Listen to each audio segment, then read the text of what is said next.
ఈరోజు ఏప్రిల్ 21వ తారీఖు సోమవారం మధ్యాహ్నం సన్నత్ నగర్ కొంచెం కిట్టికి వంటి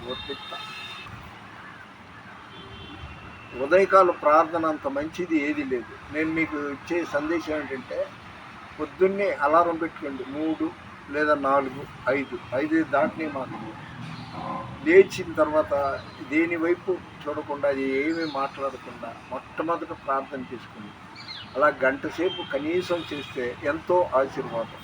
ఉదాహరణకి మన శరీరంలో ఎముకలు, నరాలు, సీము, నెత్తురు, హృదయం, ప్రతి పార్ట్ ఉంటుంది కదా.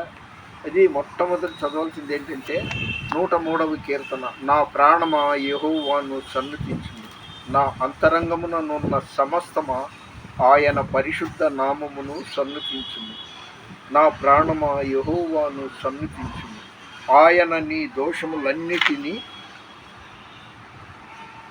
క్షమించువాడు, నీ సంకటములన్నిటినీ కుదుర్చువాడు. ఇది 103వ కీర్తన మొత్తం చదవండి. ఆ తర్వాత 23వ కీర్తన.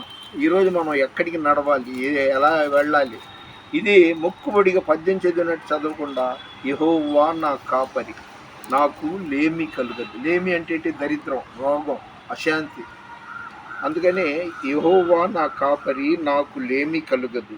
పచ్చిక గల చోట్లను ఆయన నన్ను పరుండజేయుచున్నాడు.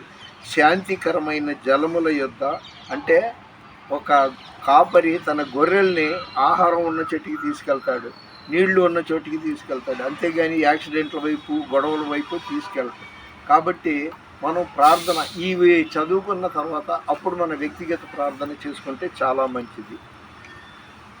నా జీవితాన కురిసెనే నీ కృపామృతం, నా జివ్వకు మధురాతి మధురం, నీగా నామగానామృతం, నీ కృపతోనే అనుక్షణం తృప్తి పొందేదని. మనం ఇవాళ తృప్తిగా ఉన్నామంటే ఏ శోధన లేకుండా, ఏ ఆలోచన లేకుండా దేవుడి మీద కనీసం ఒక గంట సేపు మనం ఆలోచన పెట్టుకుంటే, ఆయనతో మనం గడిపితే ఆయన మనతో ఉంటాడు. దేవుని యొద్దకు రండి, ఆయన మీ యొద్దకు వస్తాడనేసి యాకోబు పత్రికలో ఉంది. కాబట్టి దేవుడు మనకి ఇంపార్టెంట్. మనం ఈ దేశంలో, పరదేశంలో ఈ సందేశం చెప్పడానికి క్లుప్తంగా మరీ చెప్పుకుంటూ పోతే గొరిగే కొద్దీ గడ్డం పెరుగుద్ది, మాట్లాడే కొద్దీ మాటలు పెరుగుద్ది. కాబట్టి క్లుప్తంగా ముగించేస్తున్నాను.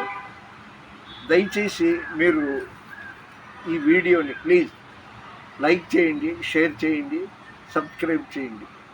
నేను ఏ రోజుకి ఆ రోజు రీఛార్జ్ అవుతున్నాను. ఇవాళ దేవుడు నన్ను తీసుకుంటే బాగుంటుంది, నన్ను తీసుకుంటే బాగుంటుంది అనేసి.